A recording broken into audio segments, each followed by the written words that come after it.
गोरगरिबांच्या धोरणांची, रयतेच्या हक्काची मनामनातून नाद उसळे हो.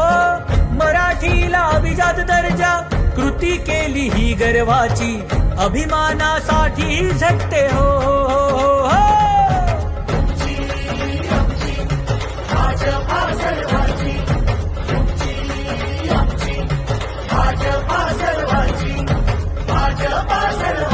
हो जनकल्याणार्थ आखले समान धोरण, जाती भेदाचे ना कधी केले राजकारण, समाजात बांधले हो समतेचे तोरण.